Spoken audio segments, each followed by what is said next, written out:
Assalamualaikum anak-anak Umi. Nah, hari ini 3 Agustus tahun 2020 kita belajar bahasa Indonesia kembali ya, Nak. Jangan lupakan pula materi kita di minggu kemarin, yaitu terkait tentang teks prosedur. Kali ini materi kita yaitu mengenai menulis karangan. Nah, menulis karangan itu, Nak, bisa berdasarkan pengalaman kita. Sekarang, apa itu yang disebut dengan karangan? Karangan itu adalah sebuah karya tulis yang mengungkapkan pikiran atau gagasan pengarang dalam satu kesatuan yang utuh. Atau bisa disebut juga karangan, yaitu rangkaian hasil pikiran atau ungkapan perasaan yang dituangkan dalam bentuk tulisan. Nah, kalau begitu, dia kan hasil pikiran atau ungkapan perasaan bisa berupa yang namanya pengalaman. Pengalaman itu apa? Setiap orang pasti memiliki pengalaman. Pengalaman itu adalah hal yang pernah dialami seseorang. Pengalaman setiap orang bermacam-macam, Nak. Ada dia pengalaman lucu, menyenangkan, mendebarkan, menyedihkan, mengharukan, memalukan, atau pengalaman aneh dan lain sebagainya. Nah, pengalaman yang membuat seseorang terkesan atau sulit untuk dilupakan disebut pengalaman yang mengesankan. Dari sebuah pengalaman itu, kalian dapat menulis sebuah karangan berdasarkan pengalaman kalian. Sampai di sini paham ya, Nak, apa itu menulis karangan?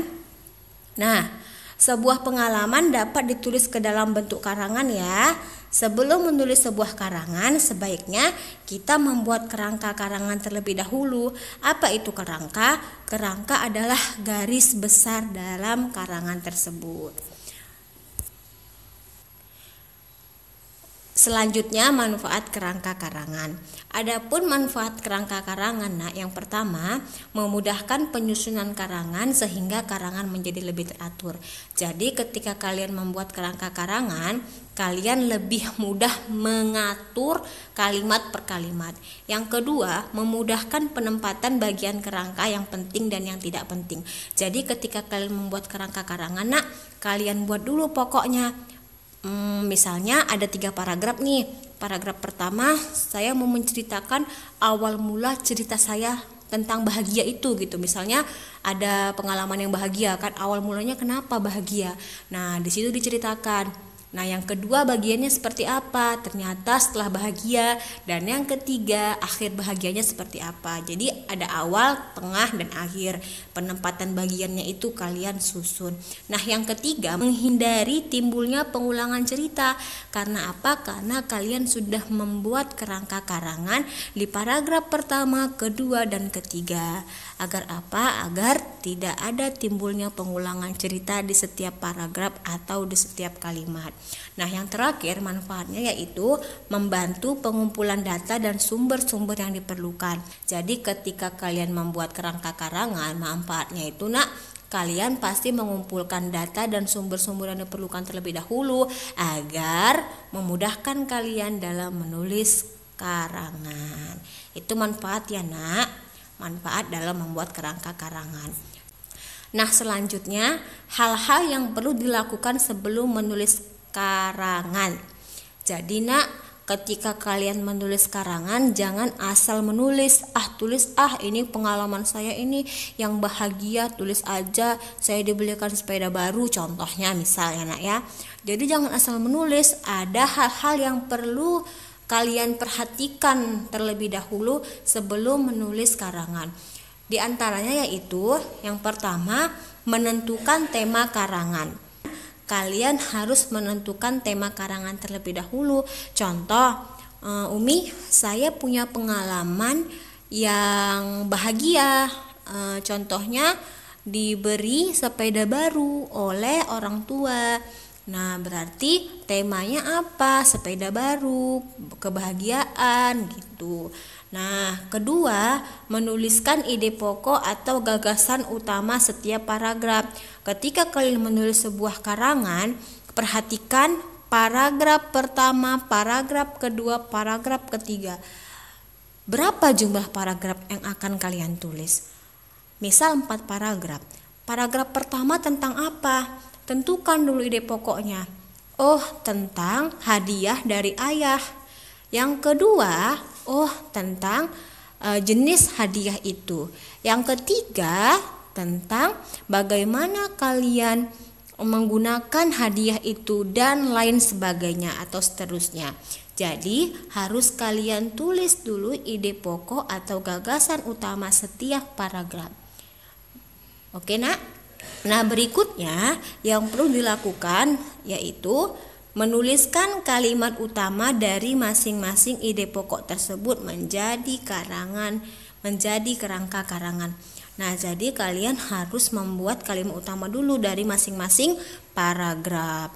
Misalnya tadi paragraf pertama tentang hadiah karena kalau kalian mau menuliskan kalimat utamanya di depan boleh, di tengah boleh, di akhir juga boleh. Kita sudah belajar karena cara menulis kalimat utama atau masalah ide pokok udah kita pelajari ya. Diulang-ulang kembali. Nah, berikutnya yang perlu dilakukan yaitu mengembangkan kerangka karangan menjadi karangan yang sebenarnya. Jadi kita kembangkan lagi dari kalimat utama tadi, tambahkan lagi kalimat-kalimat penjelas. Kenapa? Supaya menjadi karangan yang sebenarnya. Caranya itu dengan membuat kalimat penjelas dari masing-masing kalimat utama sehingga menjadi satu paragraf yang utuh. Dan yang terakhir, memberi nama karangan atau judul karangan. Jadi nak, ketika kalian membuat sebuah karangan, bukan judul dulu ya nak ya. Bukan judul dulu, tapi apa? Pertama kerangka dulu, lalu kembangkan menjadi paragraf, dan yang terakhir baru lakukan atau tentukan judulnya. Jadi jangan judul terlebih dahulu. Sekarang kita masuk pada contoh. Coba amati urutan dalam menulis satu paragraf cerita ini. Nah, lihat ya nak, lihat ilustrasi cerita. Amati nak gambarnya. Di sini kita katakan seorang anak laki-laki ya gambarnya ya, dengan 4 ekor kelincinya. Oke. Nah, di sini nak pengalaman apa? Apakah itu menyedihkan, bahagia, mengharukan, hal aneh atau apa? Kita nampak nak dari ekspresinya dia bahagia dengan 4 ekor kelincinya. Nah, berarti tema yang dipilih dalam ilustrasi gambar ini yaitu hewan kesayangan, karena dia tampak bahagia dengan hewan atau kelinci kesayangannya ini, 4 ekor kelinci yang ada di dekatnya. Nah, berarti selanjutnya hal yang perlu dilakukan atau ditulis sebelum menulis yaitu ide pokoknya. Nah, Umi menulis ide pokok di sini yaitu kelinci peliharaan sesuai pada gambar. Nah, berikutnya yang dilakukan sebelum menulis yaitu tentukan tulis kalimat utama. Kalimat utama sesuai gambar ini Umi buat, aku mempunyai 4 ekor kelinci peliharaan. Nah, setelah kita tulis kalimat utama, selanjutnya kita kembangkan kerangka karangan menjadi karangan yang sebenarnya dengan membuat kalimat penjelas dari masing-masing kalimat utama sehingga menjadi satu paragraf yang utuh. Maka di sini Umi tambah kalimat penjelas dari kalimat utama dengan kalimat utama, aku mempunyai 4 ekor kelinci peliharaan sesuai pada gambar ya nak. Nah, Umi tambah dengan kalimat penjelasnya supaya menjadi kerangka karangan yang utuh yaitu 4 ekor kelinci itu pemberian ayah ketika aku berulang tahun. Nah, itu kalimat pertama. Kalimat kedua dari kalimat penjelasnya, aku beri nama Lucil, Luma, Luki, dan Lui. Kalimat ketiga, aku beri nama itu karena wajahnya lucu dan tubuhnya kecil. Kalimat keempat, walaupun kecil, mereka bergerak lincah melompat-lompat menghampiriku dengan keempat kakinya ketika aku datang dan memberi mereka wortel. Dan kalimat terakhir, bulu mereka sangat lebat, sering aku elus dengan rasa sayang. Nah, itu kalimat penjelas ya nak ya dari kalimat utama tersebut. Tahapan terakhir baru kita membuat judul karangan. Dari gambar ini dan dari kalimat-kalimat yang Umi buat, berarti inti dari pengalaman Rio, contoh si Rio tadi anak namanya ya nak ya, Umi beri namanya Rio. Jadi judul karangan tentang Rio ini yaitu Kucingku Lucil, Luma, Luki, dan Lui. Kenapa? Kenapa Umi memilih judul karangannya ini Umi? Karena pemberian hadiah oleh ayah yaitu kelinci, 4 ekor kelincinya. Nah, di sini kalimat utamanya, aku mempunyai 4 ekor kelinci peliharaan. Berarti karena intinya tentang kelinci kan? Ini pokoknya kan tentang kelinci kan? Berarti bisa kita buat di sini judul karangannya Kucingku Lucil, Luma, Luki, dan Lui. Hal yang mendekati dari ide pokok ya, bisa kita buat judulnya. Nah, setelah kita buat kerangka karangan seperti ini, lalu dapat kita tulis begini nak.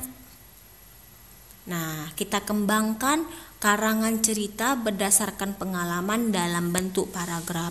Baru kita buat paragraf. Nah, ini contohnya. Nah, ada gambarnya, baru kita buat paragrafnya. Aku mempunyai 4 ekor kelinci peliharaan. 4 ekor kelinci itu pemberian ayah ketika aku berulang tahun. Aku beri nama Lucil, Luma, Luki, dan Lui. Aku beri nama itu karena wajahnya lucu dan tubuhnya kecil. Walaupun kecil, mereka bergerak lincah melompat-lompat menghampiriku dengan keempat kakinya ketika aku datang dan memberi mereka wortel.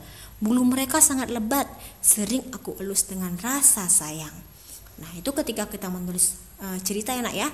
Tapi ketika kita bercerita harus menggunakan intonasi, lafal, dan ekspresi yang tepat. Ingat ya. Oke. Sampai di sini ya nak ya, penjelasan dari Umi tentang membuat kerangka karangan.